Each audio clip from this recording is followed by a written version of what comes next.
Dans un état de guerre. Et ce serait malhonnête et ce serait mentir, mentir par rapport à notre mission que de commencer autrement. C'est une guerre d'abord financière, où un système anglo-américain est aux abois avec ses complices en Europe, qui impose une austérité destructrice des économies et des êtres humains. Je crois qu'on connaît ce qui s'est passé en Grèce. Ça ne vaut pas la peine, ça parle de soi-même, ça ne vaut pas la peine de le commenter. C'est la torture par la dette et pratiquée ouvertement par les dirigeants européens. C'est la guerre financière, donc c'est aussi la guerre tout court. Les conflits se multiplient dans le monde et le chantage nucléaire de la guerre froide est en train de réapparaître en bien pire. L'oligarchie de l'Empire, qui est de matrice britannique, a toujours besoin, comme un drogué, toujours plus de territoire de production à piller. C'est un système qui est basé sur le pillage. Et piller, évidemment, veut dire détruire. Pardonnez-moi. Jacques, est-ce que vous pouvez parler plus fort ou parler plus près du micro, s'il vous plaît? On vous entend mal. Oui, et je ne sais pas si vous m'entendez maintenant?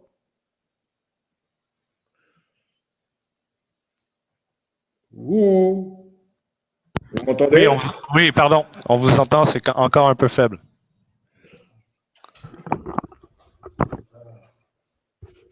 Et maintenant? Est-ce que ça va, la salle? OK, continue. Oui, ça marche, merci. C'est mieux. Donc, je disais, nous sommes dans un état de guerre et ce serait malhonnête de ne pas commencer par là et par le dire. Guerre financière, parce qu'un système anglo-américain, avec ses complices en Europe, est aux abois et pratique une austérité absolument destructrice. On l'a vu avec la Grèce, je crois que ça parle de soi-même, c'est la torture par la dette, et la torture systématique, détruisant à la fois les pouvoirs créateurs d'un peuple, mais sa capacité de vivre tous les jours. Un peuple qui n'a plus de médicaments, un peuple qui n'a plus d'emploi, et où on coupe les retraites alors que toute une famille vit de ses retraites, puisque les autres membres de la famille n'ont pas d'emploi. Donc une guerre financière, mais une guerre tout court. Au moment où les conflits se multiplient dans le monde, et le chantage nucléaire, on retrouve les conditions de la guerre froide en pire.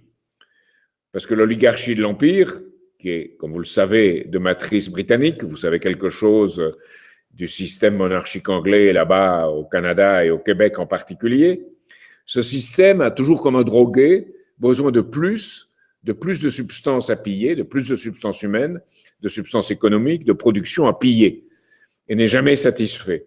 Il faut qu'il pille davantage, donc détruise. Et une guerre culturelle, pour tenter d'anéantir les résistances légitimes qui apparaissent, l'Empire propage une contre-culture qui est elle aussi destructrice, qui détruit les capacités créatrices des êtres humains pour ramener l'être humain au statut de vassal ou de serf ou de suzerain ou d'esclave mental, où le suzerain opprime le vassal, ou des gens dont les repères ont disparu et qui ne savent plus comment s'orienter, qui sont désorientés parce que leurs repères ont disparu. Le danger de guerre est immédiat. Nous le disons, Lyndon LaRouche l'a répété à plusieurs reprises, que ce mois d'août est vraiment le mois de tous les dangers. Cela ne veut pas dire que si nous passons l'échéance, les choses iront mieux. Car entre une mort rapide et une mort lente, je ne sais pas laquelle des deux, si on reste dans le système, est la plus agréable. La stratégie de l'Empire aux abois a toujours été d'imposer aux autres le chantage, avec les armes les plus développées dont il peut disposer. non basé sur des découvertes, mais sur des applications technologiques. Et cette fois, le chantage de l'OTAN est un chantage nucléaire. Cet état de guerre vient d'être défini par un général italien, Fabio Mini, qui est ancien chef du commandement sud de l'OTAN. Il a dit, constatant la situation en Ukraine et au Moyen-Orient, mais aussi en Chine, il a dit « Tout indique qu'on ne doit pas attendre un autre conflit total. Tout indique qu'on ne doit pas attendre un autre conflit total. Nous sommes déjà plongés jusqu'au cou dans ce conflit. Il n'y a pas à l'attendre, on y est déjà. » Il voit le danger dans la politique agressive d'Obama en mer de Chine, c'est le fameux pivot pacifique. Et il dit, pas tellement parce que des porte-avions et des missiles s'y trouvent déployés, mais parce que la préparation d'une guerre mondiale de ce type, y compris l'inévitable confrontation nucléaire, est ce que l'on prépare. Donc, ce n'est pas un pacifiste ou un larouchiste qui parle, c'est un militaire ayant exercé les plus hautes fonctions au sein de l'OTAN. Nous sommes ainsi dans une situation devenue plus grave que celle de la crise des missiles de Cuba de 1962, d'octobre-novembre 1962, au cours de laquelle John Kennedy, et aussi dans une certaine mesure Nikita Khrouchtchev. Un instant, on a un problème de son. Vous avez eu la citation de Fabio Mini? Oui. Donc, cette citation, je dis, c'est pas un pacifiste ou c'est pas un larouchiste qui parle, c'est un militaire qui a exercé les plus hautes fonctions au sein de l'OTAN. Nous sommes ainsi dans une situation qui est devenue plus grave que celle de la crise des missiles de Cuba en 1962, d'octobre-novembre 1962, au cours de laquelle John Fitzgerald Kennedy et Nikita Khrouchtchev, à sa façon, sont parvenus à éviter de peu que le seuil nucléaire soit franchi. Pourquoi est-ce qu'on peut dire aujourd'hui, pourquoi je peux dire aujourd'hui que c'est plus grave que la crise des missiles de Cuba? La raison fondamentale est double. D'une part, la gravité de la situation actuelle, qui est incommensurablement plus grave que celle de 1962, incomparablement plus grave. D'autre part, le fait que John Kennedy et Nikita Khrouchtchev avaient établi un canal secret personnel de communication pour, comme Kennedy l'avait dit à Khrouchtchev en 1961, éviter une guerre qui pourrait exterminer l'humanité. Alors vous pensez que si déjà on avait les moyens en 1961 de faire une guerre qui puisse exterminer l'humanité, aujourd'hui ces moyens sont bien plus développés encore. Aujourd'hui donc, contrairement à cette époque où le président était Kennedy, le président des États-Unis s'appelle Barack Obama.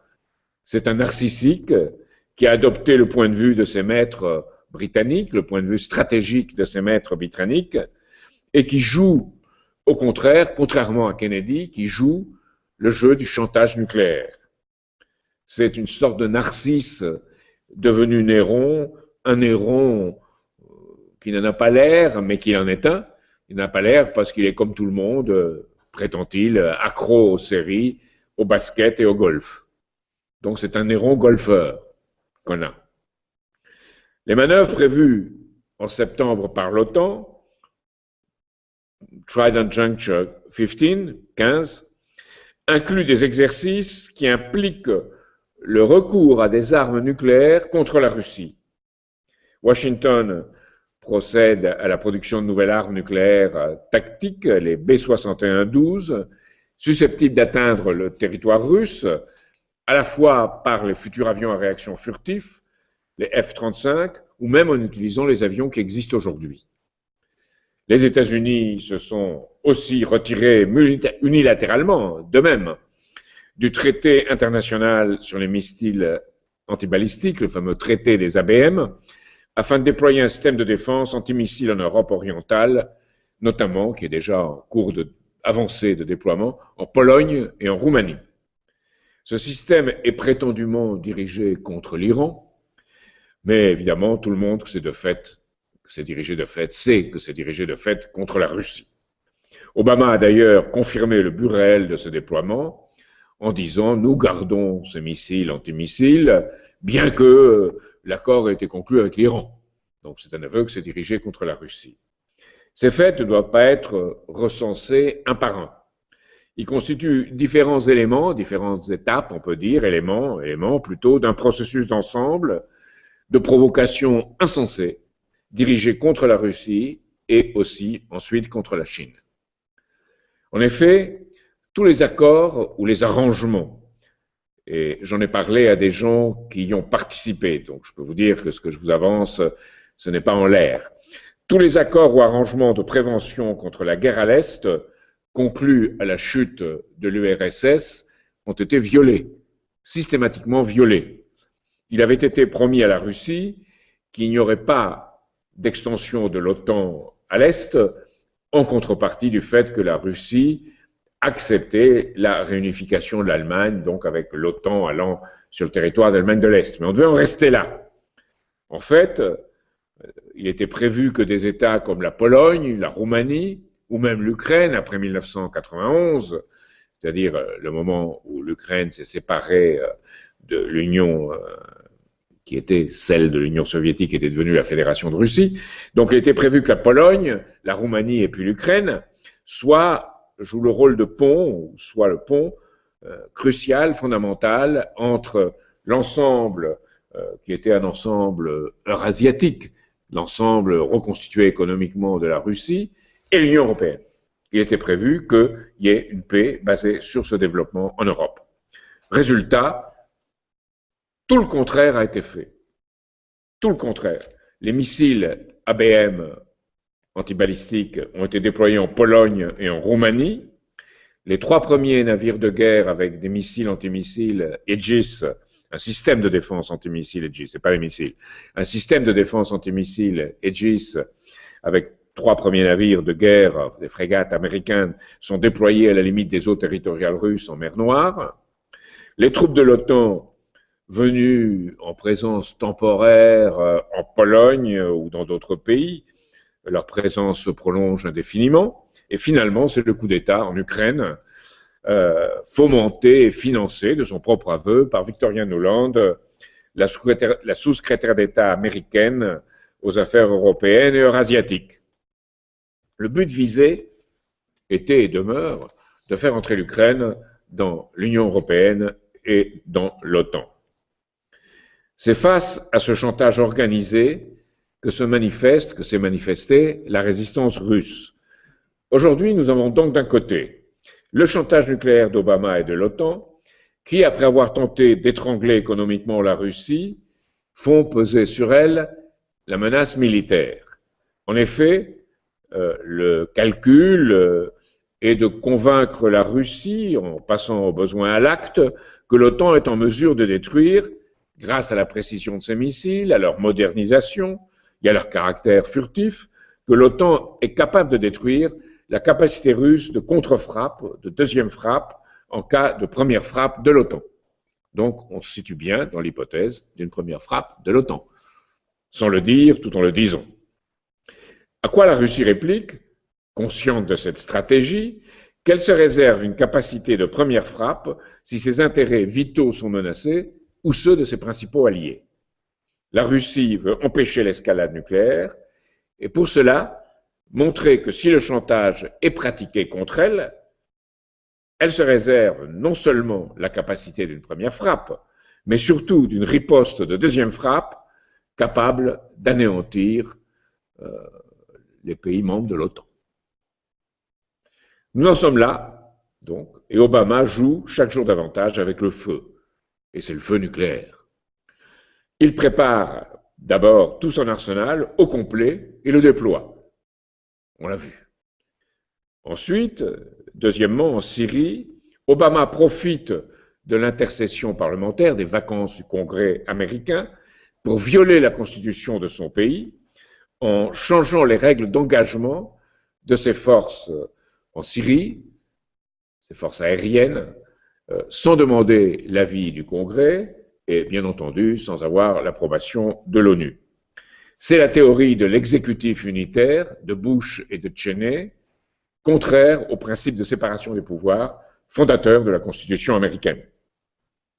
Et troisièmement, un changement de grande portée se trouve actuellement mis en place au niveau des forces armées américaines, les généraux modérés, qui étaient totalement opposés à l'hypothèse d'une guerre nucléaire,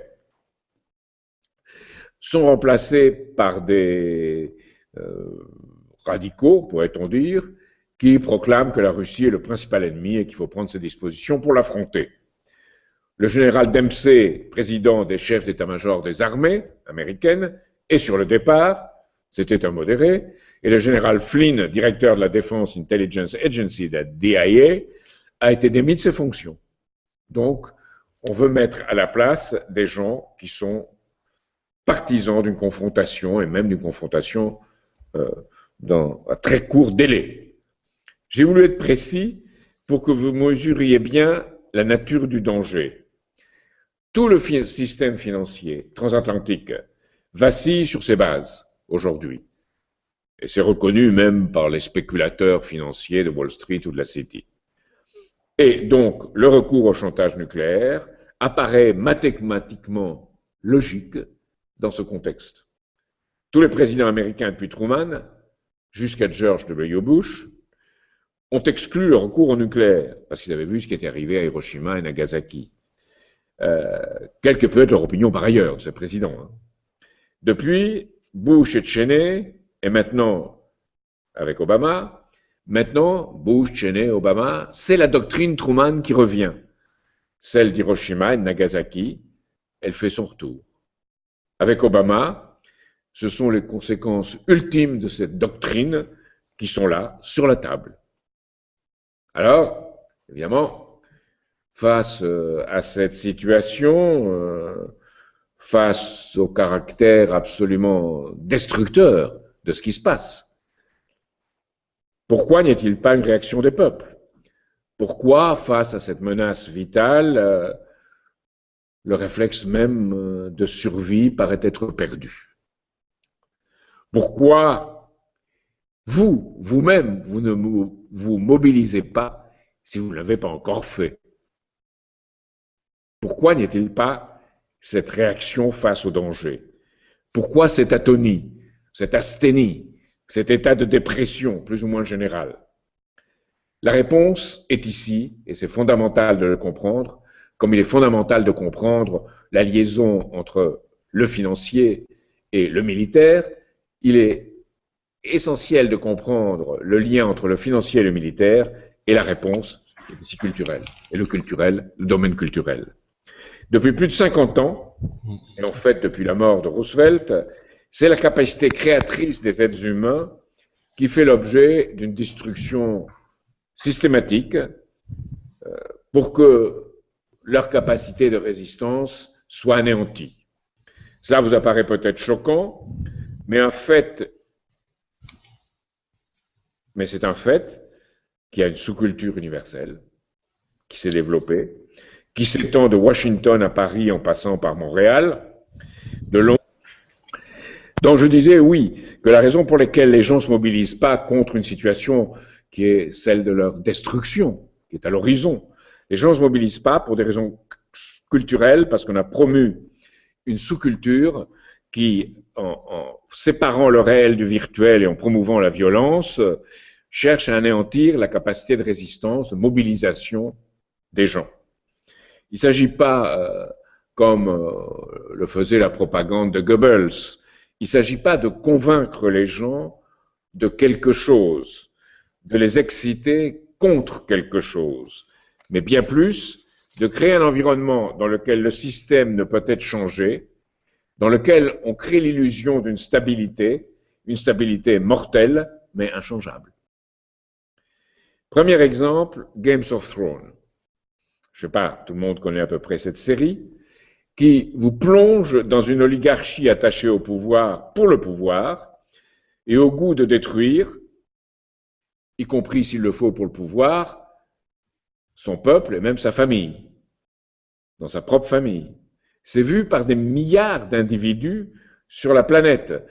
J'ai de jeunes militants qui ont rencontré de jeunes militants de l'Ouzbékistan, du Kazakhstan et de la Russie, et je leur ai dit, interrogez-les, vous verrez, ils voient Game of Thrones. On m'a dit, non, ce n'est pas possible. Eh bien si, ils voyaient Games of Thrones, qui est vu depuis le Kazakhstan jusqu'à la Terre de Feu, en passant par différents pays du monde. Et ce qui est frappant, c'est la visite de la reine Elisabeth elle-même, accompagnée du prince Philippe, du studio où est tourné en Ulster, donc au nord de l'Irlande, mais nord de l'Irlande britannique, leur visite du site.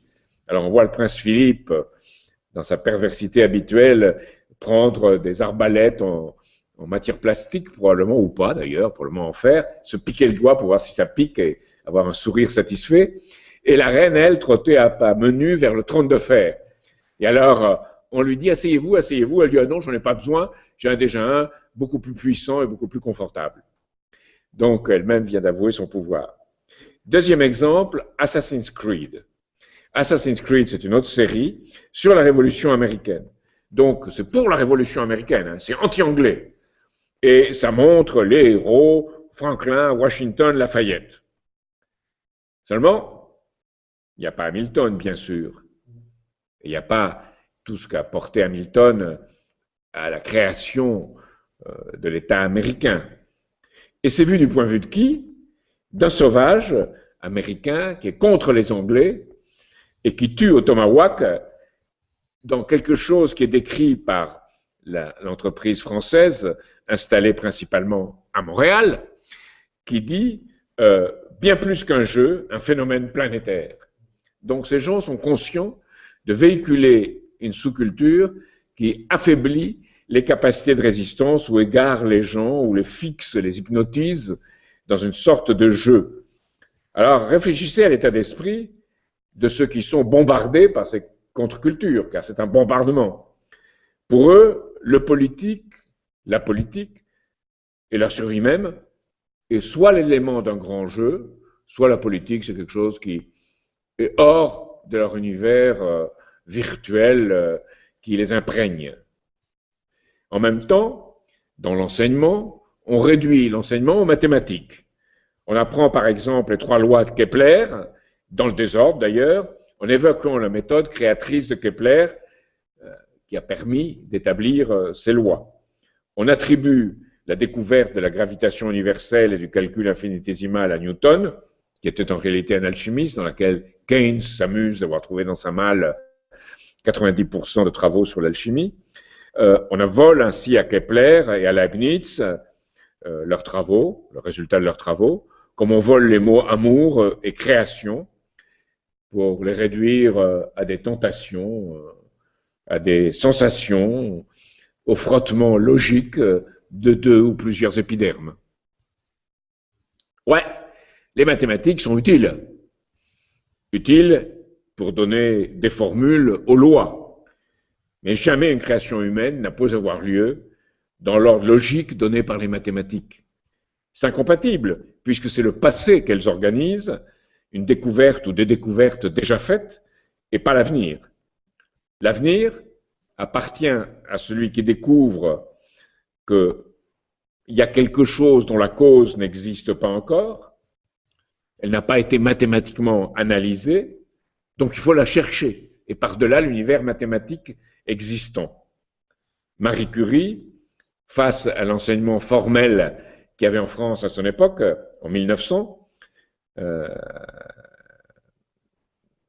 celui d'un monde fini dans lequel on analyse et on communique aux enfants les résultats de ces analyses, Marie Curie avait créé sa propre école pour ses enfants et ses amis de l'Arc Ouest, et elle disait qu'à considérer l'école établie à son époque, elle se demandait si plutôt que d'y envoyer ses enfants, il ne faudrait pas mieux les noyer comme on faisait alors avec de jeunes chatons.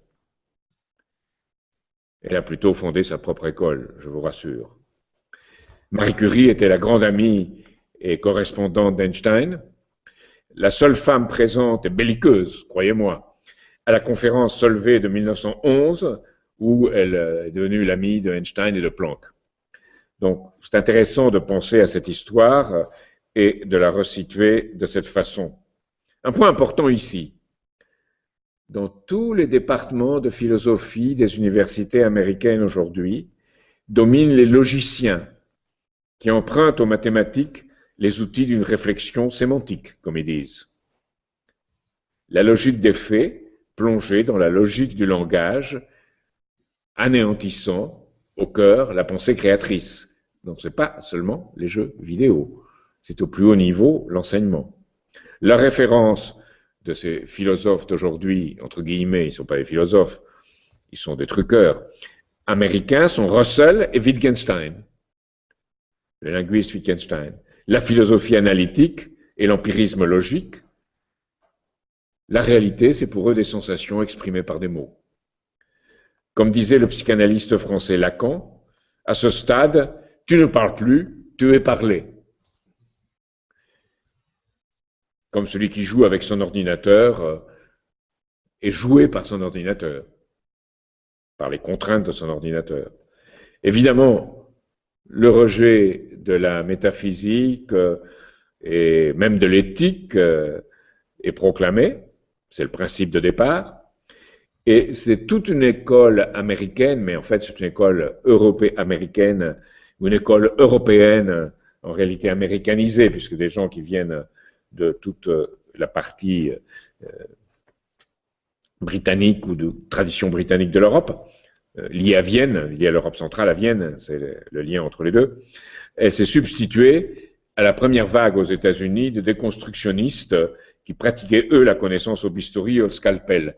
Donc les déconstructionnistes, les disciples de Derrida ou d'autres, déconstruisent au scalpel et au bistouri, et après viennent les partisans de l'empirisme logique qui construisent un système à partir de données déjà établies et qui est une sorte de tas d'ossements plus ou moins bien arrangés.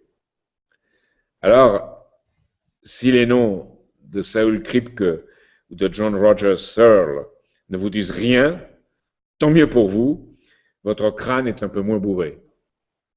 C'est eux, et ils sont très connus dans le monde aujourd'hui. On peut donc comprendre qu'ainsi la guerre elle-même est devenue une guerre de gangs, comme fut le bombardement atomique d'Hiroshima et de Nagasaki. Pourquoi guerre de gangs?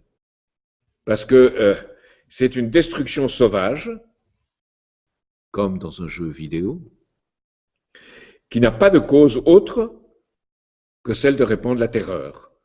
Et on a voulu, en bombardant Hiroshima et Nagasaki, assurer un ordre mondial dominé par la City, Wall Street et l'oligarchie britannique et ses amis américains.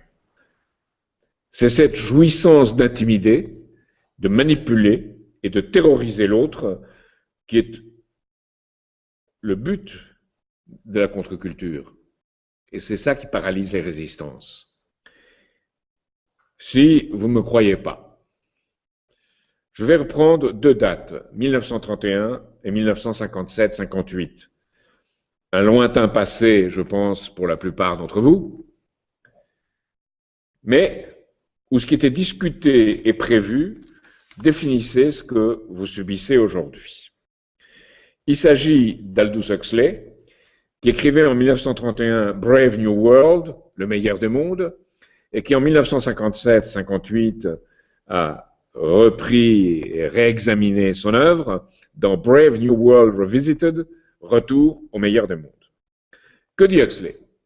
Il faut arriver à tout prix à la stabilité.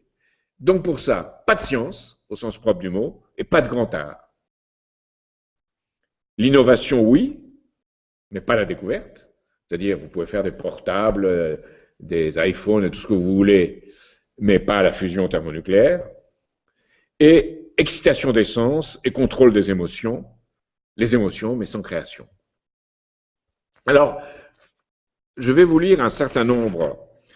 Il faut dire que son frère, Julian Huxley, était le directeur de l'UNESCO. Donc, il était aux manettes de l'institution la plus importante existante. Et je pouvais même vous lire une citation de Huxley, de Julian Huxley, dans lequel il dit, et ça vous donne une idée pour commencer par le frère et pas par Aldous, où il dit, c'est dans un texte pour l'UNESCO, après la guerre, l'homme pourrait tirer parti d'une méthode de transformation génétique s'il appliquait systématiquement les principes de l'eugénisme.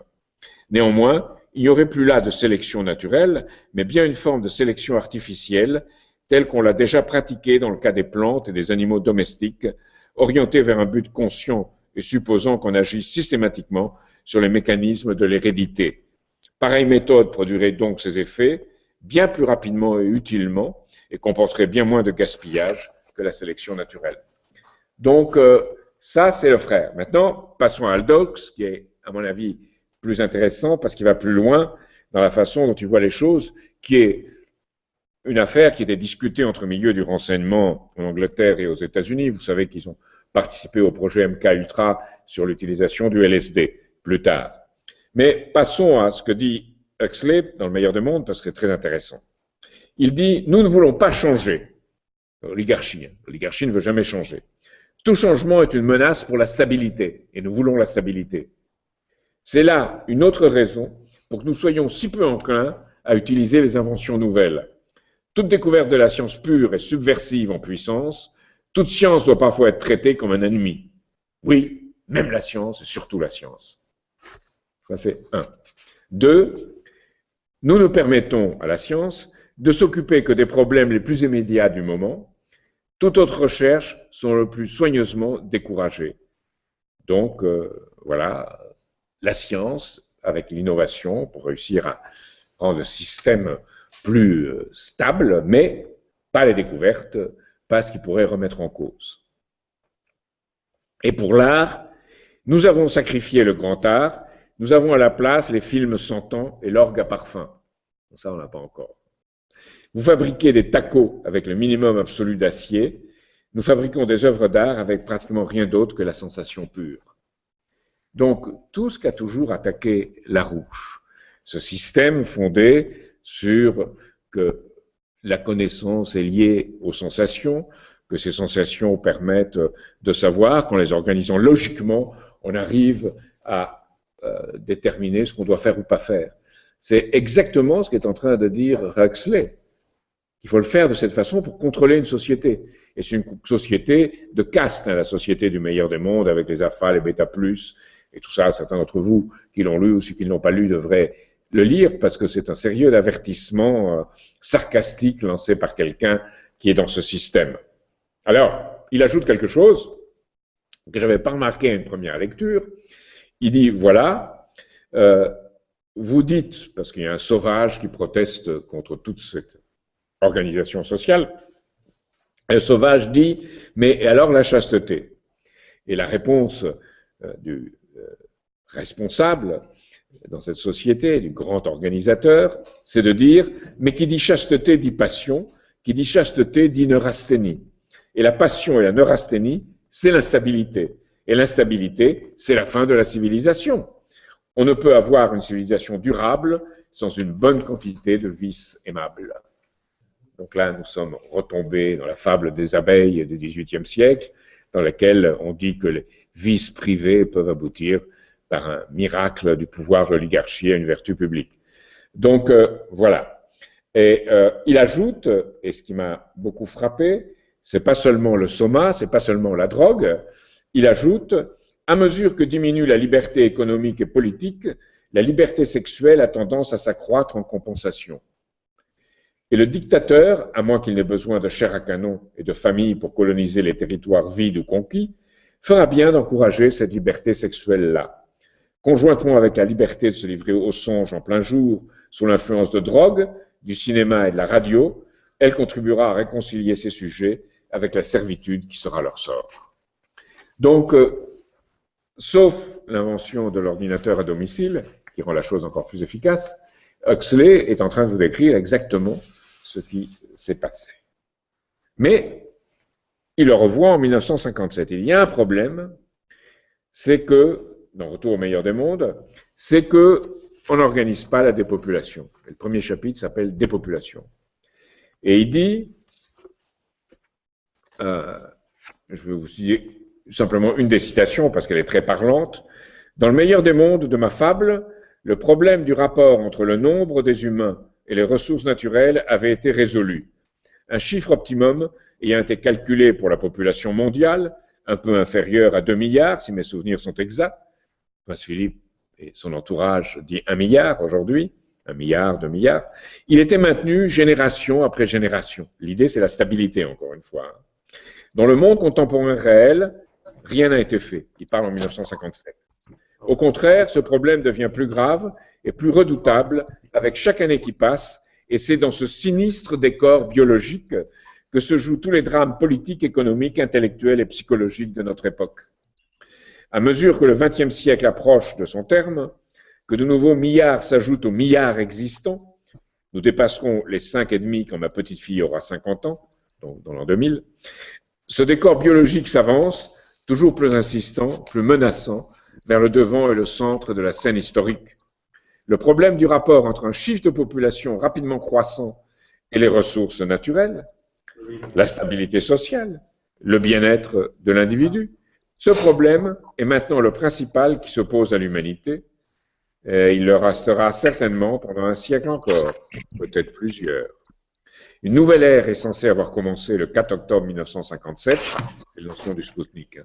Une nouvelle ère est censée avoir commencé le 4 octobre 1957, mais en réalité, dans l'état présent du monde, tout notre exubérant bavardage post-Spoutnik est hors de propos, voire même absolument absurde. En ce qui concerne les masses de l'humanité, l'âge qui vient ne sera pas celui de l'espace cosmique, mais celui de la surpopulation. Donc, évidemment, depuis, il y a eu tout ce combat du Club de Rome, tout le combat de l'entourage du prince Philippe, de la reine d'Angleterre, pour une dépopulation. Alors, évidemment, ce monde d'Huxley est devenu quelque part notre monde, dans lequel les mots ou art ont perdu pratiquement leur sens humain. Alors, je vais essayer de vous donner deux exemples de ça. Le premier, c'est un homme politique français qui s'appelle Jean-Luc Mélenchon, qui s'oppose à l'ordre financier transatlantique, qui défend la Russie, qui vitupère contre le système. Vous dites, c'est bon. Maintenant, vous regardez sur quelle base. Et je vais vous donner une citation. On lui demande, ce cheminement intellectuel, vous l'avez commencé quand? Vous venez d'un univers productiviste et nucléophile. Alors il répond, pour moi, jusque-là, ça fonctionnait, c'était contrôlé. Je n'avais même pas compris comment marchait une centrale nucléaire. Comme beaucoup de gens, je croyais que le gros machin qui fume, c'était l'essentiel de la centrale. Je ne m'étais pas intéressé. Je me rapproche d'écologistes, je lis des documents qu'autrefois j'avais négligés. Et une chose en entraînant une autre, je prends conscience de la nature de la crise écologique, mais toujours sous un angle conquérant et progressiste. C'est-à-dire, le volontarisme, répond Mélenchon, du socialisme est intact en moi. Je prends tout ça comme un défi intellectuel et technique. Si on ne fait pas de nucléaire, qu'est-ce qu'on fait? Comment? J'ai une prédilection pour les techniques les plus rustiques, celles qu'on va le plus facilement pouvoir mettre en partage dans l'humanité universelle. Une centrale de géothermie profonde, c'est surtout un trou dans la Terre, alors que le nucléaire suppose un niveau de sophistication monstrueux. Donc voilà quelqu'un qui est opposé au système, mais qui n'a pas de projet pour en sortir, et qui croit que la création humaine, le niveau de sophistication monstrueux, est nécessairement mauvais. Après, on a le pape. Le pape qui attaque l'empire qui tue, qui attaque un système financier destructeur. Et on avait dit, à l'époque, et on répète, c'est très positif. Mais sur quelle base? Sur quelle base? Il dit, ah, Gaïa nous a fourni de merveilleuses ressources. Le mal, c'est que l'être humain ne sait pas se limiter. Il peut détruire son environnement. Ça produit le réchauffement climatique. Et il faut arrêter ça, il faut être sobre, en particulier dans les pays déjà développés.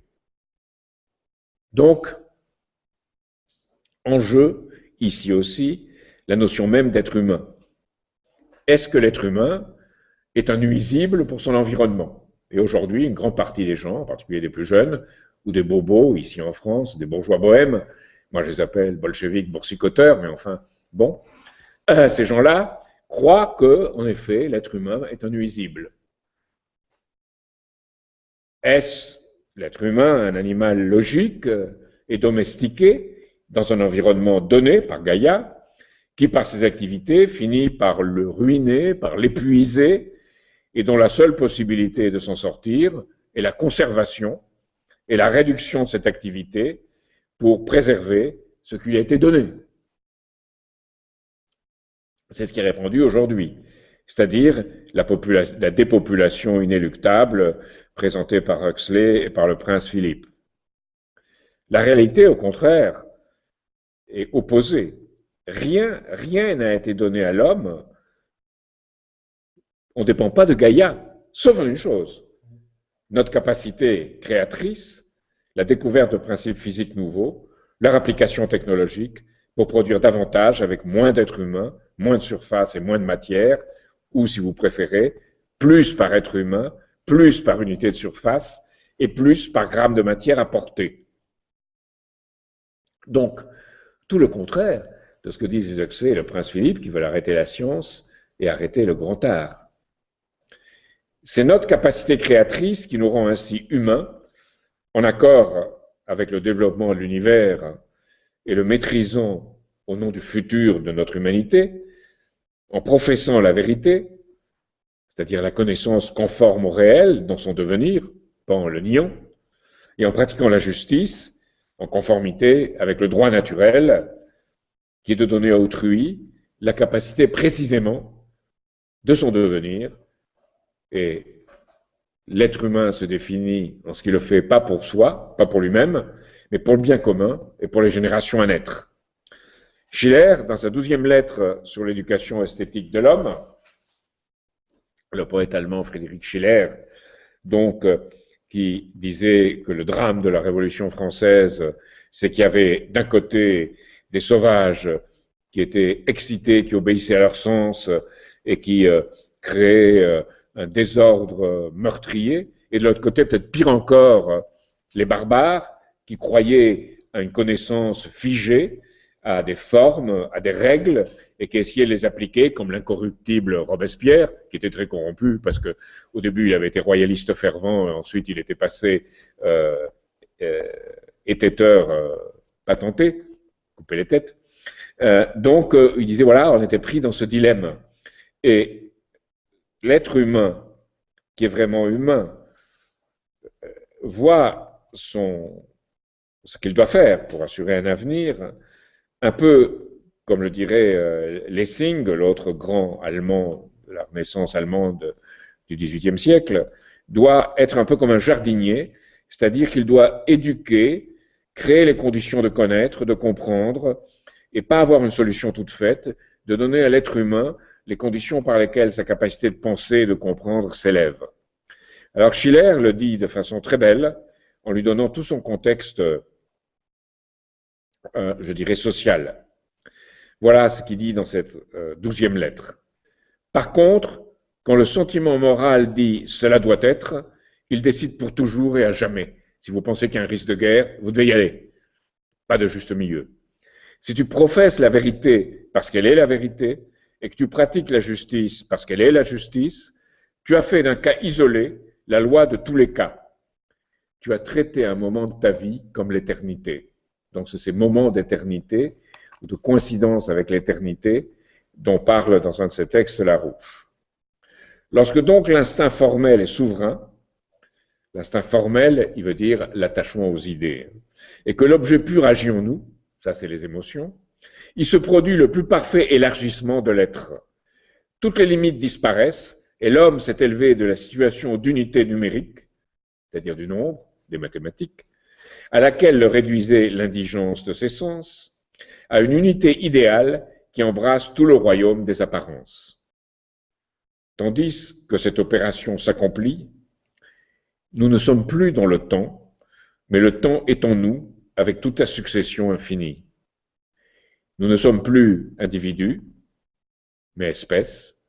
Notre jugement exprime celui de tous les esprits. Notre acte incarne le choix de tous les cœurs.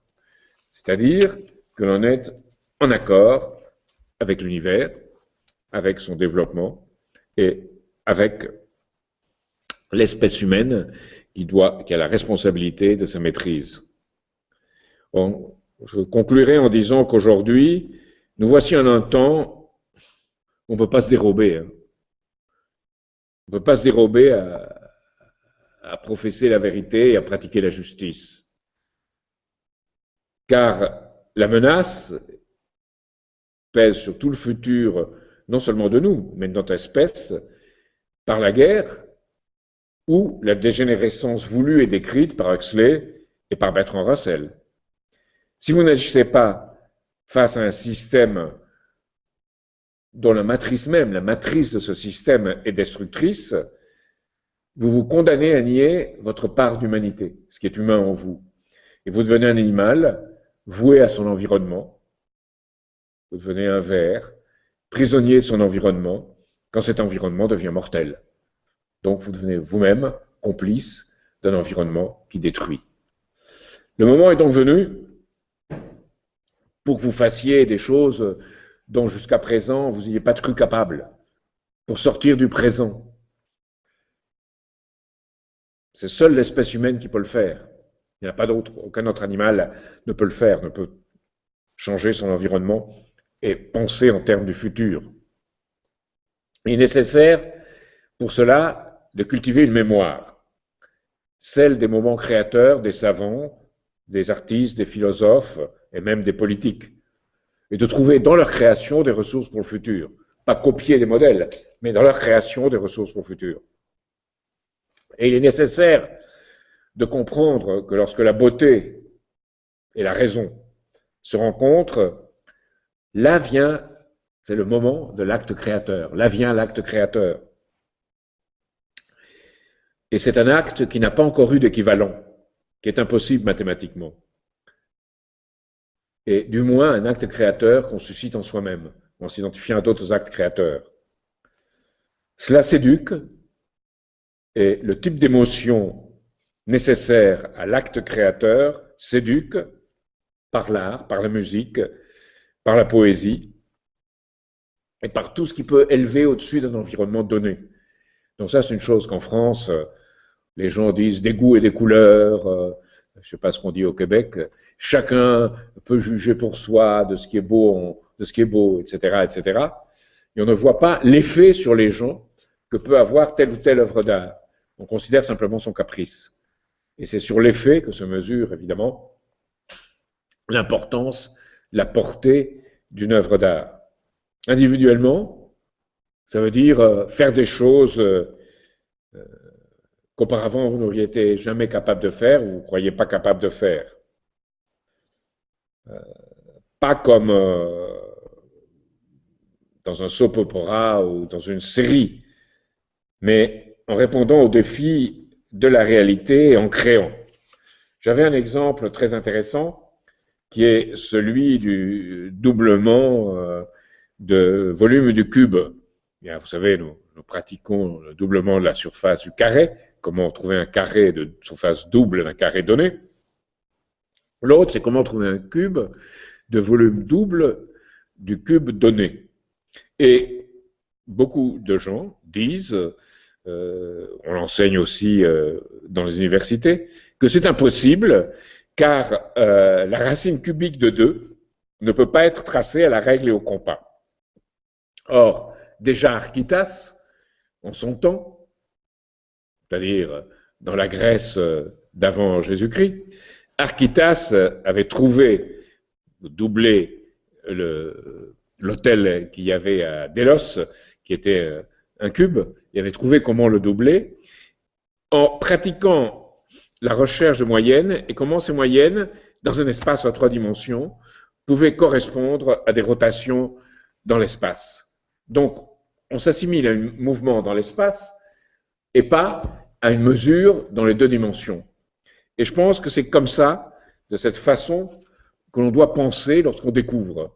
C'est-à-dire passer d'un univers où il y a certaines contraintes, à un univers où ce qui paraissait contrainte et ce qui paraissait contradiction devient coïncidence des opposés, et où on peut trouver ce qui rend compte de quelque chose dont dans l'univers précédent on ne pouvait pas discerner la cause. Et de ce point de vue, il n'y a pas de juste milieu. La seule chose permanente que nous, êtres humains, puissions concevoir, c'est le changement. Ne pas se battre pour le changement, c'est accepter la mort du devenir, c'est accepter la mort du devenir non seulement de nous-mêmes, mais aussi des générations futures. Et si on veut vraiment se battre pour mettre les Obama, la monarchie britannique, et même les Hillary Clinton, hors d'état de nuire, qui est une cause de salut public immédiat, il faut d'abord inspirer en soi-même le désir passionné de changer le monde, de franchir les limites de la cage mentale dans laquelle le système nous enferme, de sortir de ce malthusianisme où on est enfermé pour trouver les forces et la joie de changer le monde. Je crois qu'il y a une très belle scène dans le Fidelio de Beethoven où on permet aux prisonniers de sortir et de voir le soleil, et à ce moment-là, les prisonniers chantent naturellement. Et ce que dit Larouche, c'est que le chant choral exprime ce lien entre l'homme et ses pouvoirs créateurs, entre son esprit et ce qu'il peut exprimer sous forme d'une composition, sous une composition chantée.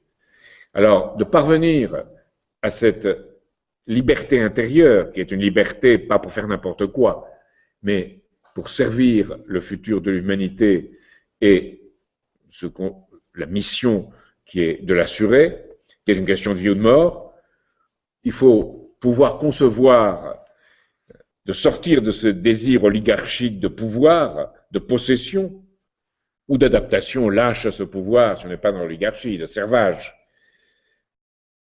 et d'opérer dans un temps qui est relatif, parce que ce que veut l'oligarchie en réalité, c'est pouvoir arrêter le temps, et par la violence, assurer que le temps soit arrêté, que son pouvoir soit établi. C'est la stabilité d'Huxley, et c'est la menace que fait peser aujourd'hui sur le monde ce que fait Obama, qui n'est que le serviteur, à son tour, le serf de la monarchie anglaise. Einstein, à qui on demandait quels sont les êtres humains les plus importants, pas en eux-mêmes, mais pour l'humanité, répondait les savants et les artistes, car ils inspirent le reste des humains. J'ajouterai que chacun d'entre nous porte cette étincelle en soi, parce qu'il est humain, de savant ou d'artiste. C'est notre part d'humanité. Et que dans notre époque, à ce moment que nous vivons, le moment est venu de l'offrir aux autres pour un salut commun. Et je vous dirais, allez-y, c'est beaucoup plus enthousiasmant qu'un jeu vidéo, qu'un cours de mathématiques, sans physique. C'est la pensée et c'est la vie, au risque même de sa propre vie physique. C'est plus dans la nature humaine que les morts vivants qui nous entourent, et c'est notre part d'éternité. Une dernière chose, je dirais, et c'est dans la cohérence de tout ce que nous avons en tant que mouvement tenté et tentons de porter au monde. Quand vous organisez vos semblables pour résister, vous ne pouvez pas, ou il ne s'agit pas de leur débiter un discours juste sur tel ou tel élément particulier. C'est déjà des mathématiques, c'est déjà une langue morte. C'est un briefing qui sent le mort vivant quand il est fait de cette façon. Mais le défi, c'est de leur redonner des repères pour comprendre où ils en sont et pour qu'ils en tirent les conséquences et agissent et qu'ils reconnaissent ce qui est véridique et qui mène à la vie et ce qui est faux, qui aujourd'hui, comme je peux le dire par ailleurs, a le visage de la mort, comme la finance a le visage de la mort. Voilà ce que je voulais vous dire.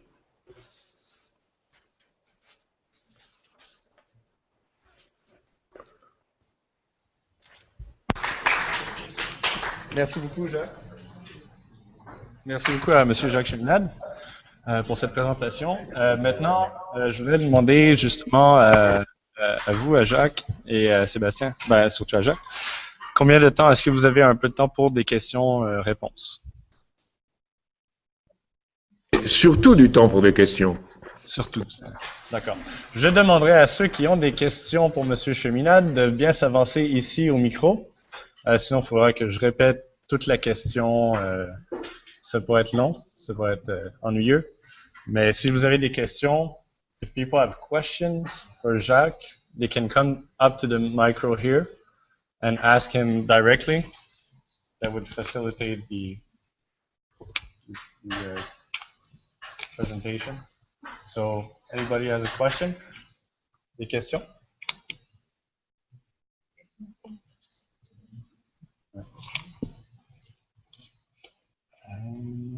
Oui. Pas de question pour... C'était clair et limpide. Vous avez une question? D'accord, s'il vous plaît. Venez. Yeah, but I'm gonna have to repeat it. She really has to confirm that.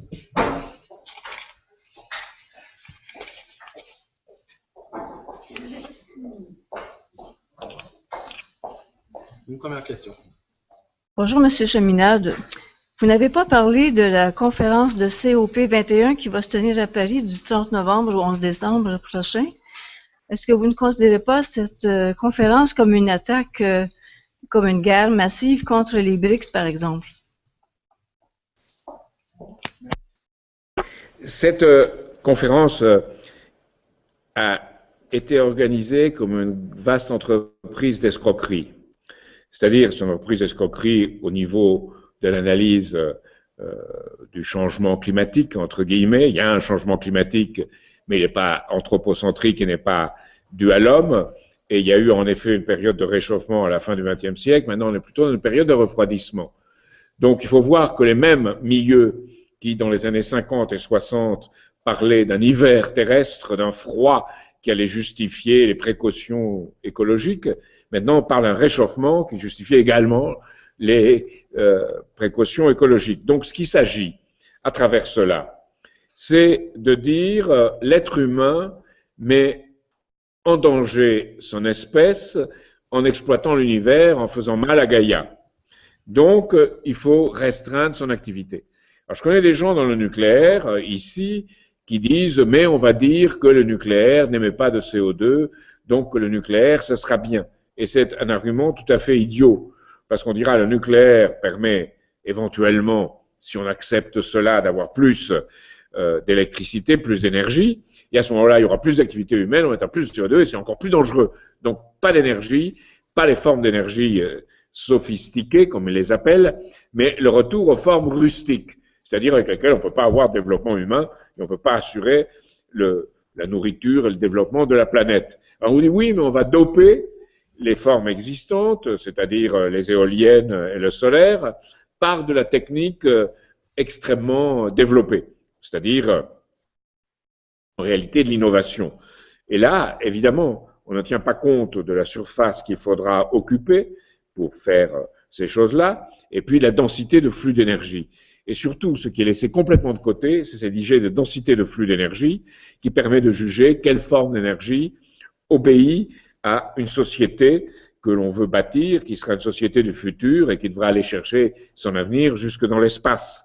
Et cette densité de flux d'énergie, c'est quelque chose que les gens souvent ont du mal à voir parce qu'ils voient l'énergie comme une continuité. C'était la manière dont la voyait Aristote. Alors que la vraie définition de l'énergie devrait être la puissance, qui est la puissance équivalente à telle ou telle découverte exploitée sous forme de technologie.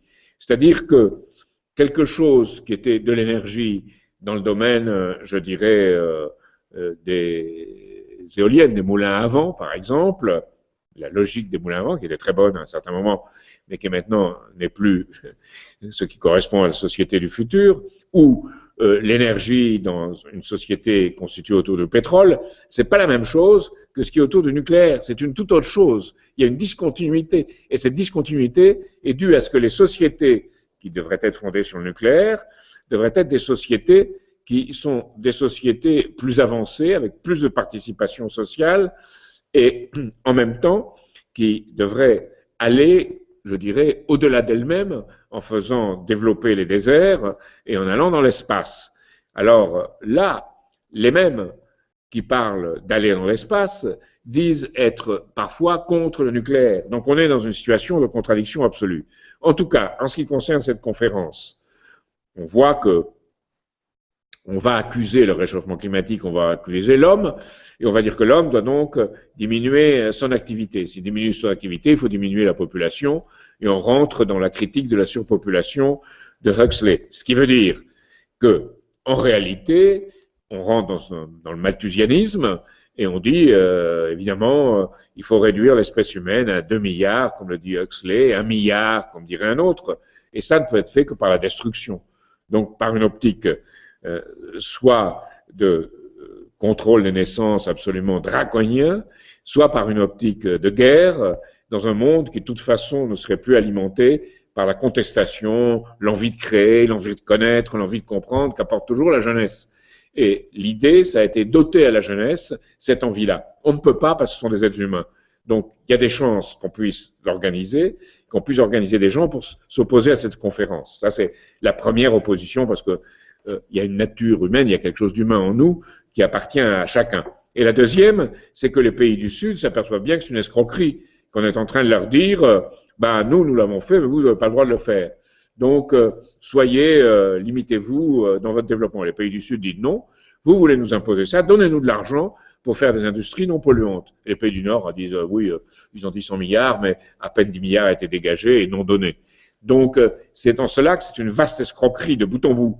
Et nous organisons en France un groupe existe déjà contre cette COP 21 et nous organiserons ce qu'il faudra pour que les pays des BRICS soutiennent l'initiative qui est de dire ce qui est le défi, et Ben Deniston vous le définira plus clairement que moi, ce qui est le défi n'est pas la conservation, d'arrêter l'activité humaine, mais au contraire, de maîtriser le cycle de l'eau, et en particulier les pluies, en maîtrisant les flux de vapeur, les courants de vapeur qui se trouvent dans l'espace, et en utilisant les moyens les plus avancés, c'est-à-dire l'ionisation.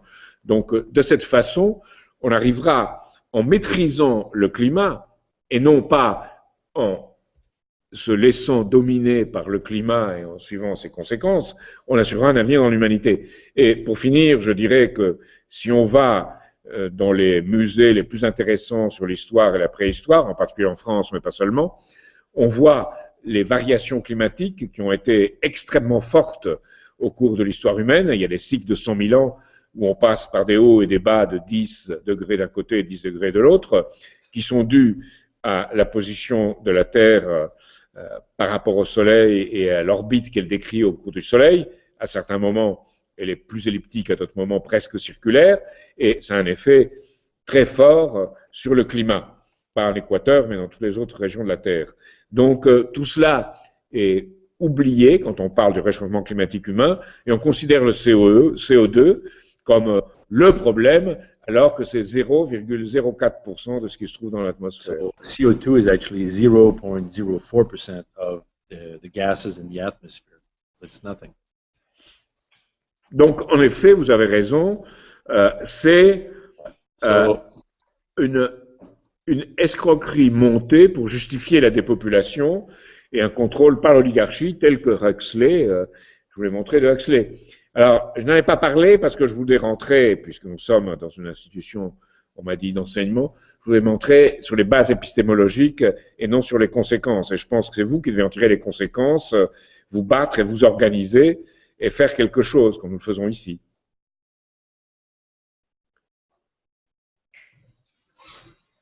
Merci. Est-ce qu'on a d'autres questions? Oui. OK. Un instant. On va s'approcher du micro.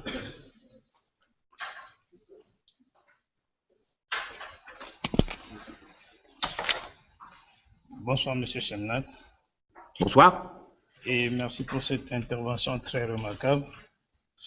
Je voulais juste poser une ou deux questions. Vous avez dit le danger d'un chaos est imminent. Alors, je voulais savoir, le danger d'un chaos est imminent ou immédiat. Et je voulais savoir, vous avez mis surtout l'accent sur les États-Unis et la monarchie britannique. Mais j'ai pas entendu une fois dans la locution la Russie et la Chine pointer du doigt aussi, puisqu'ils sont des puissances nucléaires. Et l'Afrique dans tout ça. Ça va être la deuxième question. L'Afrique dans tout ça. Sera-t-il le lardin de la France ou l'Afrique peut-il se démarquer de ce chaos? Et en troisièmement, quels sont les éléments que vous pouvez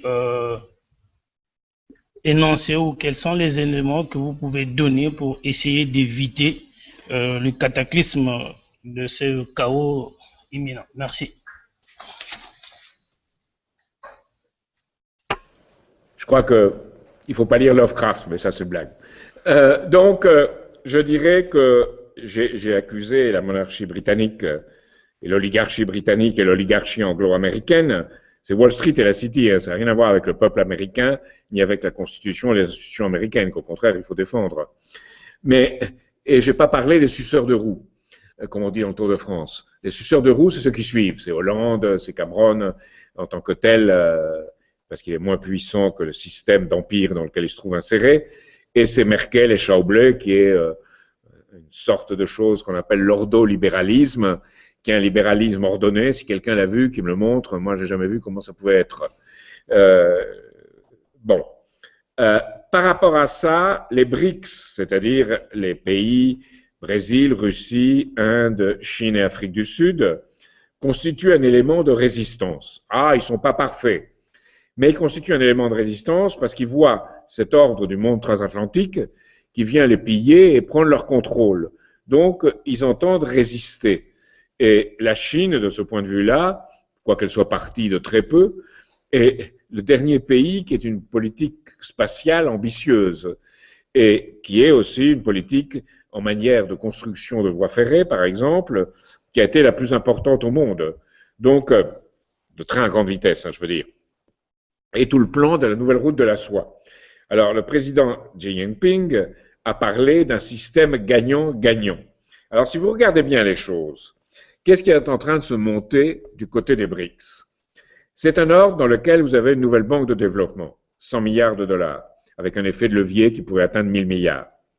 La banque asiatique pour investissement dans les infrastructures, 100 autres milliards. Un fonds de réserve sur les devises. Une agence de notation indépendante. C'est ni Fitch, ni Moody's, ni Standard & Poor's. Entre parenthèses, Standard & Poor's nous poursuit, Solidarité et Progrès, pour abus de marque, en prétendant que Solidarité et Progrès voudraient imiter Standard & Poor's, ce qui montre l'infantilisme, par ailleurs, de ces gens-là. Il y a un marché de l'or à Shanghai extrêmement important, et il y a un système de circulation et de traitement des devises qui s'appelle un système SWIFT, qui vise à être indépendant du côté chinois. Donc c'est un système complet hein, qui se met en place. Alors ce système complet n'est certes pas parfait, je le répète, mais c'est un système qui se base en opposition au système transatlantique. Et d'où Obama et son entourage,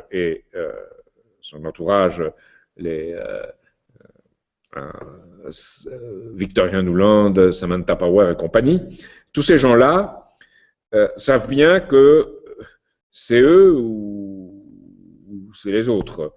Donc, ils veulent que ce soit eux et ils sont constitués en oligarchie, prêts à faire le chantage nucléaire. Et c'est là qu'est le danger immédiat. Après, nous aurons à résoudre bien des problèmes, notamment celui de la création humaine. Parce qu'il y a une oligarchie qui est implantée aux États-Unis et en Angleterre et qui obéit à une matrice anglaise. Je l'ai écrit un article sur les racines du terrorisme international situé dans cette conception britannique, qu'il ne faut pas confondre avec le peuple anglais, qu'il ne faut pas confondre même avec les gouvernements anglais. C'est au-dessus de ça.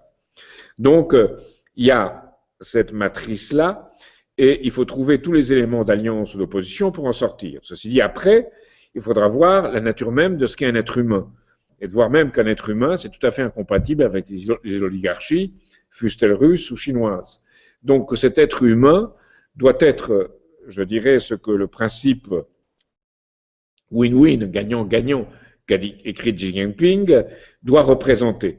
Alors, de ce point de vue, il y a une mesure, moi, qui m'intéresse beaucoup, c'est celle de Modi, le président indien, dont on avait dit beaucoup de mal avant qu'il soit élu, qui dit, moi, je me situe dans le prolongement, dans les conditions actuelles, de Gandhi et de Rabindranath Tagore, et je dis qu'il faut une alliance mondiale pour le développement.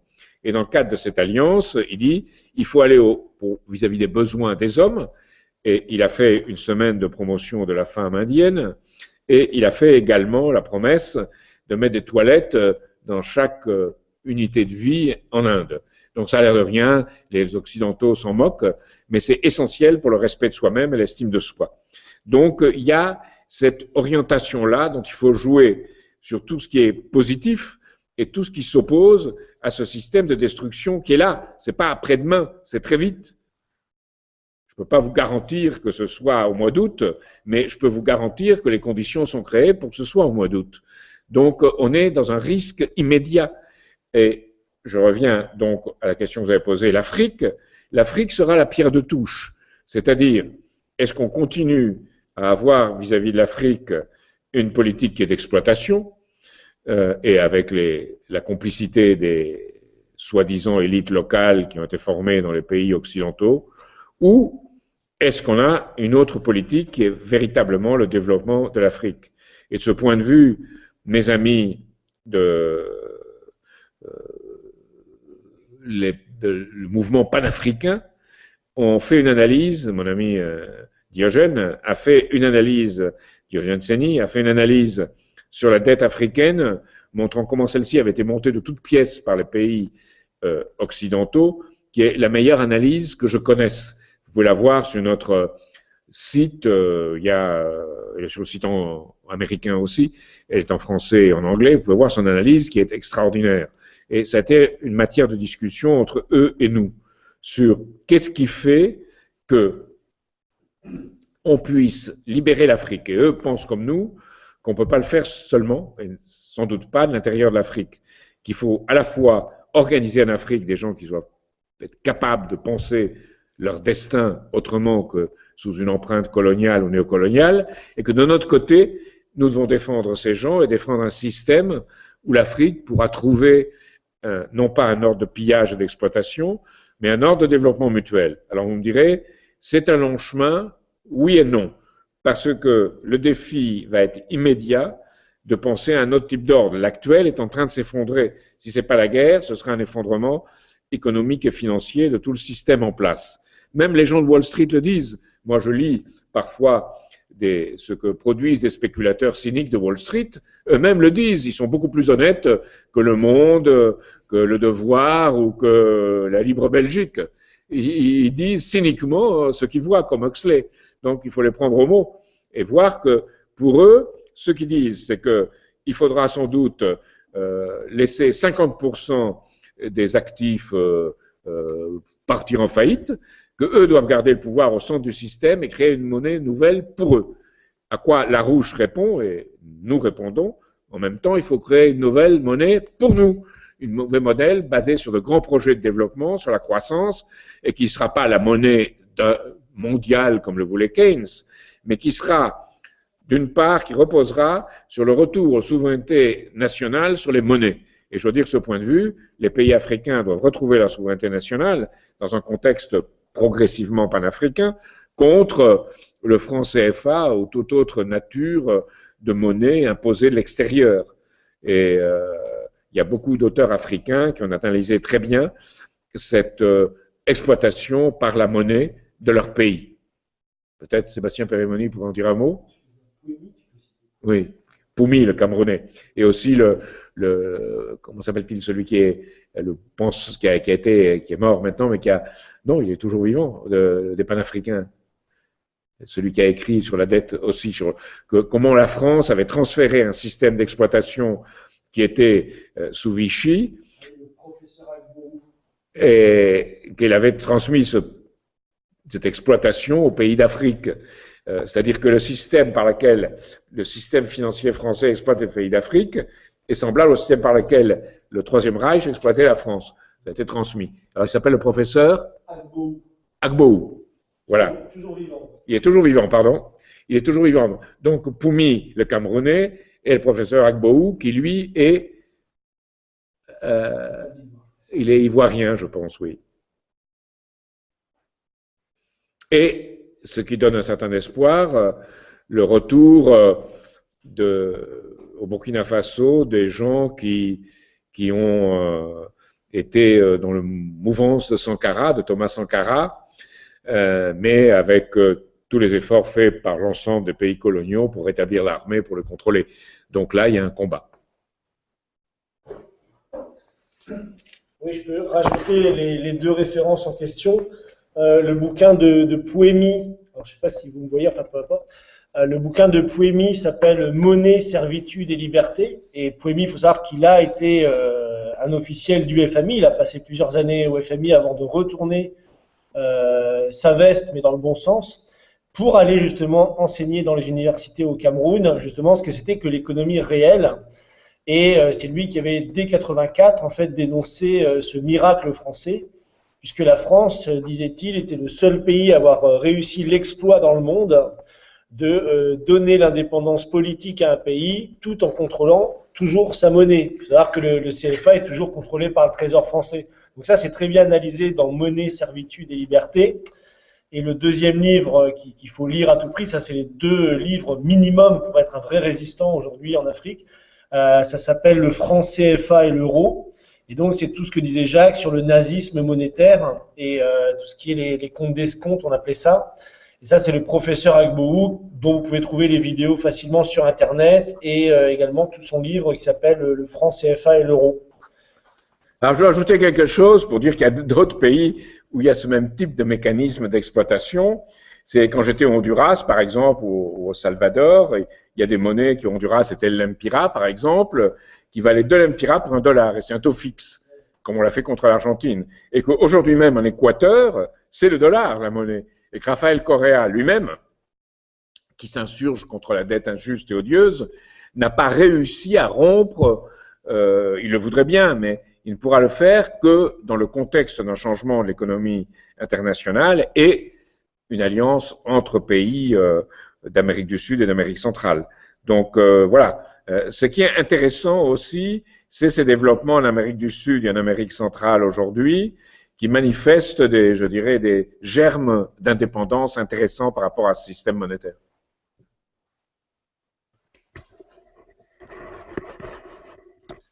D'accord. Est-ce qu'on a d'autres questions? Ou est-ce que... On a une autre question? D'accord. Est-ce qu'on peut prendre une dernière question? Je sais pas, vous n'avez pas Ben qui doit parler là? Oui, bientôt. Je ne veux pas prendre la parole, alors une autre question. Allez. OK, la dernière. On parle beaucoup d'Obama, comme quoi on a besoin de le mettre hors d'état de nuire pour empêcher la guerre, mais qu'est-ce qu'on fait, qu'est-ce que l'Europe fait en ce moment? Parce qu'on a vu que Hollande et Merkel ont essayé d'empêcher des choses de se passer en Ukraine, mais qu'est-ce qu'ils font en ce moment? Qu'est-ce qu'ils attendent pour dire aux Américains de se mêler de leurs affaires, que c'est un problème, dans le fond, un problème européen?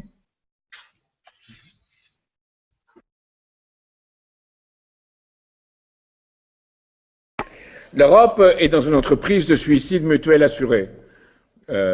C'est-à-dire que les pays ont accepté une règle à travers le système de l'euro, à travers la tutelle de l'OTAN et à travers la Cour de justice européenne, où il n'y a plus de souveraineté. La souveraineté monétaire est perdue, la souveraineté du droit aussi. 80% du droit dans les États est calqué sur le droit européen et c'est comme ça, il faut le faire. Et les budgets de la France est soumis à la Commission pour commentaires avant d'être voté même par le Parlement. Et en Grèce, c'est bien pire. En Grèce, non seulement il faut que la Grèce soumette ses budgets, mais les représentants de la Troïka, maintenant ils sont 4, c'est comme les mousquetaires. Il y a le mécanisme européen de stabilité, il y a la Banque centrale européenne, il y a le Fonds monétaire international et la Commission. Donc les 4 demandent le droit pour leurs experts d'entrer dans les bureaux, dans la préparation des budgets grecs. C'est absolument invraisemblable. C'est une stratégie d'occupation. Occupation au sens des années 40 du terme. Sauf qu'il n'y a pas l'armée dans la rue, mais disons la logique, c'est qu'elle vienne à un moment donné. Si ça, on continue comme ça, parce que le peuple se révoltera, et s'il n'a pas une perspective qu'on lui donne de s'intégrer dans quelque chose. Alors Tsipras est allé en Russie pour demander l'assistance de Poutine. Et Poutine a dit d'accord pour le pipeline qui passe par la Turquie et la Grèce, un nouveau pipeline, mais il ne peut pas donner plus parce qu'il n'est pas d'abord en situation de le faire à court terme, et ensuite parce que la stratégie des BRICS c'est une stratégie qui n'est pas immédiate. C'est une stratégie qui est d'opposition, de résistance, mais qui n'est pas immédiate. Et Poutine ne veut pas qu'il y ait déjà un affrontement avec l'Union européenne en Ukraine, ne veut pas prendre le risque de le faire avec la Grèce. Donc, Voilà la situation, c'est-à-dire, n'attendez rien de l'Europe telle qu'elle est aujourd'hui. Attendez quelque chose de ceux qui sommes dans cette salle à Paris et aidez-nous, parce qu'on a besoin, et on va vous aider aussi, bien sûr, mais on a besoin de quelque chose qui soit à travers l'Atlantique, différent de ce à quoi on nous a soumis depuis des années et des années.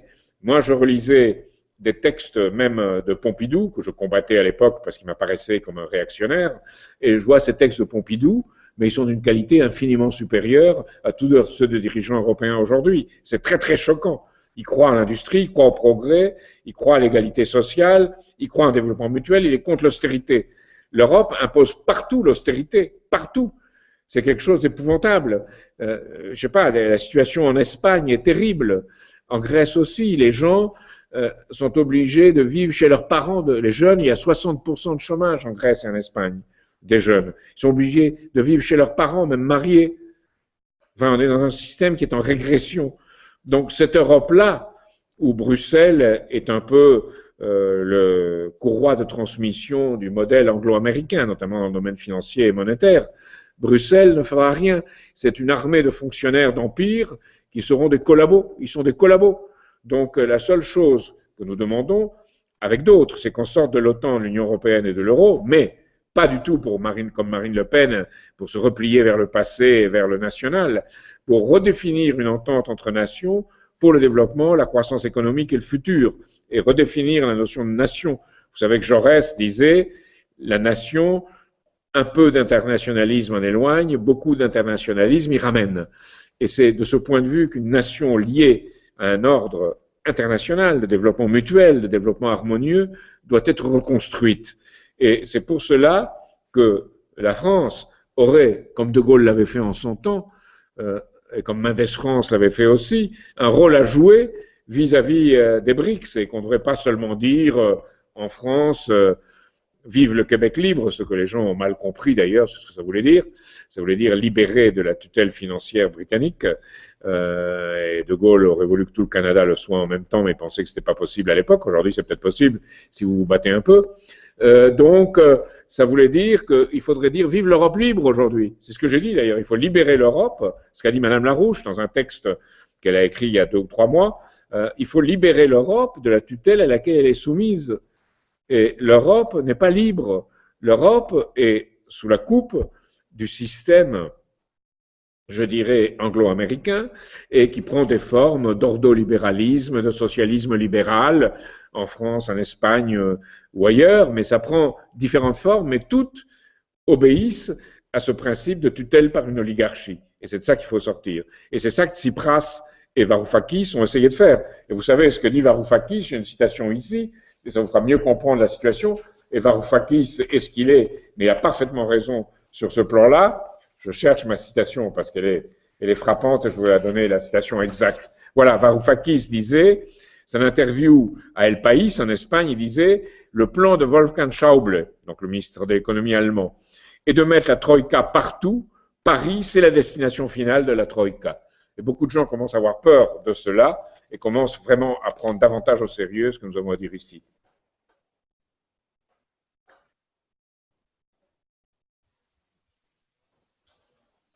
Jacques Cheminade. Merci beaucoup, monsieur. Merci. Bonne continuation et un jour, peut-être lointain, ou peut-être proche, on pourra faire une vraie partie de cabane avec l'esprit libre. On espère. Voilà, merci. Merci à tous. Bonne soirée. Mais évidemment, tout le monde, c'est de fait, que c'est dirigé de fait, sait que c'est dirigé de fait contre la Russie. Obama a d'ailleurs confirmé le but réel de ce déploiement en disant « Nous gardons ces missiles antimissiles, bien que l'accord ait été conclu avec l'Iran. » Donc c'est un aveu que c'est dirigé contre la Russie. Ces faits ne doivent pas être recensés un par un. Ils constituent différents éléments, différentes étapes, on peut dire, éléments plutôt, d'un processus d'ensemble de provocation insensée, dirigée contre la Russie et aussi ensuite contre la Chine. En effet, tous les accords ou les arrangements Et j'en ai parlé à des gens qui y ont participé. Donc, je peux vous dire que ce que je vous avance, ce n'est pas en l'air. Tous les accords ou arrangements de prévention contre la guerre à l'Est conclus à la chute de l'URSS ont été violés, systématiquement violés. Il avait été promis à la Russie qu'il n'y aurait pas d'extension de l'OTAN à l'Est en contrepartie du fait que la Russie acceptait la réunification de l'Allemagne, donc avec l'OTAN allant sur le territoire d'Allemagne de l'Est. Mais on devait en rester là. En fait, il était prévu que des États comme la Pologne, la Roumanie, ou même l'Ukraine après 1991, c'est-à-dire le moment où l'Ukraine s'est séparée de l'Union qui était celle de l'Union soviétique, qui était devenue la Fédération de Russie. Donc il était prévu que la Pologne, la Roumanie et puis l'Ukraine jouent le rôle de pont, ou soit le pont crucial, fondamental, entre l'ensemble qui était un ensemble eurasiatique, l'ensemble reconstitué économiquement de la Russie, et l'Union européenne. Il était prévu qu'il y ait une paix basée sur ce développement en Europe. Résultat, tout le contraire a été fait. Tout le contraire. Les missiles ABM antibalistiques ont été déployés en Pologne et en Roumanie. Les 3 premiers navires de guerre avec des missiles antimissiles Aegis, un système de défense antimissiles Aegis, c'est pas les missiles, un système de défense antimissiles Aegis avec 3 premiers navires de guerre, des frégates américaines, sont déployés à la limite des eaux territoriales russes en mer Noire. Les troupes de l'OTAN venues en présence temporaire en Pologne ou dans d'autres pays, leur présence se prolonge indéfiniment. Et finalement, c'est le coup d'État en Ukraine, fomenté et financé de son propre aveu par Victoria Nuland, la sous-secrétaire d'État américaine aux affaires européennes et eurasiatiques. Le but visé était et demeure de faire entrer l'Ukraine dans l'Union européenne et dans l'OTAN. C'est face à ce chantage organisé que s'est manifestée la résistance russe. Aujourd'hui, nous avons donc d'un côté le chantage nucléaire d'Obama et de l'OTAN, qui, après avoir tenté en 1962, au cours de laquelle John Kennedy, et aussi dans une certaine mesure Nikita Khrouchtchev... Un instant, on a un problème de son. Vous avez eu la citation de Fabio Mini? Oui. Donc, cette citation, je dis, c'est pas un pacifiste ou c'est pas un larouchiste qui parle, c'est un militaire qui a exercé les plus hautes fonctions au sein de l'OTAN.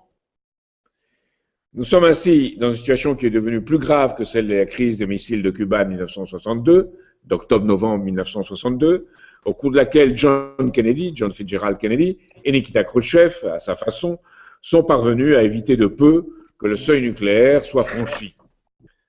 Pourquoi est-ce qu'on peut dire aujourd'hui, pourquoi je peux dire aujourd'hui que c'est plus grave que la crise des missiles de Cuba? La raison fondamentale est double. D'une part, la gravité de la situation actuelle, qui est incommensurablement plus grave que celle de 1962. Incomparablement plus grave. D'autre part, le fait que John Kennedy et Nikita Khrouchtchev avaient établi un canal secret personnel de communication pour, comme Kennedy l'avait dit à Khrouchtchev en 1961, éviter une guerre qui pourrait exterminer l'humanité. Alors vous pensez que si déjà on avait les moyens en 1961 de faire une guerre qui puisse exterminer l'humanité, aujourd'hui ces moyens sont bien plus développés encore. Aujourd'hui donc, contrairement à cette époque où le président était Kennedy, le président des États-Unis s'appelle Barack Obama. C'est un narcissique qui a adopté le point de vue de ses maîtres britanniques, le point de vue stratégique de ses maîtres britanniques, et qui joue, au contraire, contrairement à Kennedy, qui joue le jeu du chantage nucléaire. C'est une sorte de narcisse devenu Néron, un Néron qui n'en a pas l'air, mais qui en est un. Il n'a pas l'air parce qu'il est comme tout le monde, prétend-il, accro aux séries, au basket et au golf. Donc c'est un Néron golfeur qu'on a. Les manœuvres prévues en septembre par l'OTAN, Trident Juncture 15, incluent des exercices qui impliquent le recours à des armes nucléaires contre la Russie, Washington procède à la production de nouvelles armes nucléaires tactiques, les B-61-12, susceptibles d'atteindre le territoire russe, à la fois par les futurs avions à réaction furtif, les F-35, ou même en utilisant les avions qui existent aujourd'hui.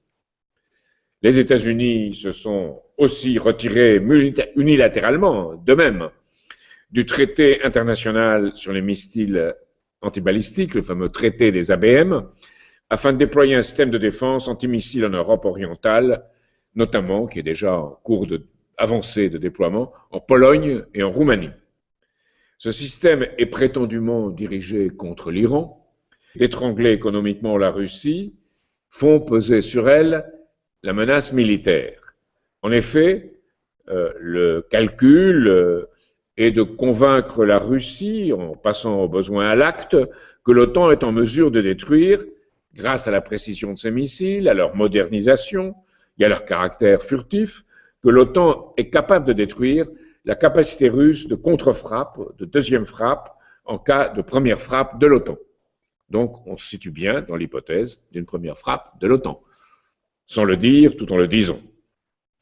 À quoi la Russie réplique, consciente de cette stratégie, qu'elle se réserve une capacité de première frappe si ses intérêts vitaux sont menacés ou ceux de ses principaux alliés. La Russie veut empêcher l'escalade nucléaire et pour cela montrer que si le chantage est pratiqué contre elle, elle se réserve non seulement la capacité d'une première frappe, mais surtout d'une riposte de deuxième frappe capable d'anéantir les pays membres de l'OTAN. Nous en sommes là, donc, et Obama joue chaque jour davantage avec le feu, et c'est le feu nucléaire. Il prépare d'abord tout son arsenal au complet et le déploie. On l'a vu. Ensuite, deuxièmement, en Syrie, Obama profite de l'intercession parlementaire, des vacances du Congrès américain, pour violer la constitution de son pays en changeant les règles d'engagement de ses forces en Syrie, ses forces aériennes, sans demander l'avis du Congrès et bien entendu sans avoir l'approbation de l'ONU. C'est la théorie de l'exécutif unitaire de Bush et de Cheney, contraire au principe de séparation des pouvoirs fondateur de la Constitution américaine. Et troisièmement, un changement de grande portée se trouve actuellement mis en place au niveau des forces armées américaines. Les généraux modérés, qui étaient totalement opposés à l'hypothèse d'une guerre nucléaire, sont remplacés par des radicaux, pourrait-on dire, qui proclament que la Russie est le principal ennemi et qu'il faut prendre ses dispositions pour l'affronter. Le général Dempsey, président des chefs d'état-major des armées américaines, est sur le départ, c'était un modéré, et le général Flynn, directeur de la Defense Intelligence Agency, la DIA, a été démis de ses fonctions. Donc, on veut mettre à la place des gens qui sont partisans d'une confrontation, et même d'une confrontation à très court délai. J'ai voulu être précis pour que vous mesuriez bien la nature du danger. Tout le système financier transatlantique vacille sur ses bases aujourd'hui. Et c'est reconnu même par les spéculateurs financiers de Wall Street ou de la City. Et donc, dans un cas de guerre. Et ce serait malhonnête et ce serait mentir par rapport à notre mission que de commencer autrement. C'est une guerre d'abord financière, où un système anglo-américain est aux abois avec ses complices en Europe, qui impose une austérité destructrice des économies et des êtres humains. Je crois que on connaît ce qui s'est passé en Grèce. Ça ne vaut pas la peine, ça parle de soi-même, ça ne vaut pas la peine de le commenter. C'est la torture par la dette et pratiquée ouvertement par les dirigeants européens. C'est la guerre financière, donc c'est aussi la guerre tout court. Les conflits se multiplient dans le monde et le chantage nucléaire de la guerre froide est en train de réapparaître en bien pire. L'oligarchie de l'Empire, qui est de matrice britannique, a toujours besoin, comme un drogué, toujours plus de territoire, de production à piller. C'est un système qui est basé sur le pillage. Et piller, évidemment, veut dire détruire. Pardonnez-moi. Jacques, est-ce que vous pouvez parler plus fort ou parler plus près du micro, s'il vous plaît? On vous entend mal. Oui, et je ne sais pas si vous m'entendez maintenant?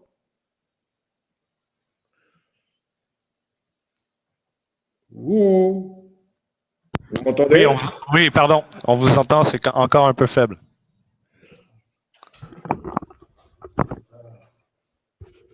Et maintenant? Est-ce que ça va, la salle? OK.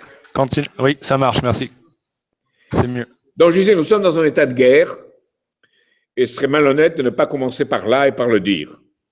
Guerre financière, parce qu'un système anglo-américain, avec ses complices en Europe, est aux abois et pratique une austérité absolument destructrice. On l'a vu avec la Grèce, je crois que ça parle de soi-même, c'est la torture par la dette, et la torture systématique, détruisant à la fois les pouvoirs créateurs d'un peuple, mais sa capacité de vivre tous les jours.